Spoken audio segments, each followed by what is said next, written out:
Le MAPAQ est-il toujours pertinent? La question se pose. Dans la foulée du congédiement du fonctionnaire Louis Robert, il a été mis en lumière qu'un seul représentant du ministère, sans droit de veto, siège au conseil d'administration du Sérum, pourtant financé majoritairement par le MAPAQ. Pour quelqu'un qui, comme moi, travaillait plus de 30 ans au ministère, c'est pas une nouvelle en soi. Rappelons, pour la petite histoire, que pendant longtemps, le président du conseil d'administration de la financière agricole était aussi le président de l'UPA, c'est tout dire. L'UPA et l'entreprise privée agroalimentaire exercent un pouvoir énorme sur les ministres de l'Agriculture et, par le fait même, sur l'ensemble des fonctionnaires du MAPAQ. Tous ceux et celles qui œuvrent dans des dossiers le moindrement stratégiques le savent.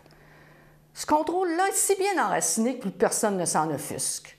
Certains ministres connaissent déjà les règles du jeu avant leur nomination. Les autres comprennent rapidement que s'ils veulent conserver leur limousine, ils doivent rentrer dans le rang. Parfois, devant la grosseur de la couleuvre à avaler, certains ont eu un sursaut de courage. Ils sont alors rappelés à l'ordre par le bureau du premier ministre, rapidement mis au fait des agissements du récalcitrant.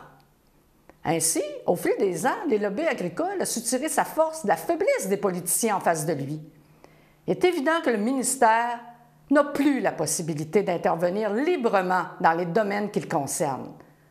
Pourquoi, alors, ne pas éclater la structure ministérielle en répartissant les différentes fonctions dans des ministères qui existent déjà? Par exemple, l'environnement au ministère de l'Environnement et de la lutte au changement climatique, la santé animale et l'inspection des aliments au ministère de la Santé et des Services sociaux, la transformation alimentaire au ministère de l'Économie et de l'Innovation. Cette approche ne diminuerait en rien les services donnés aux producteurs et aux productrices, puisqu'il ne s'agit que de redéploiement des ressources humaines et financières. Par contre, il permettrait de ne plus faire supporter à un seul ministre les pressions exercées par les puissants lobbies agricoles.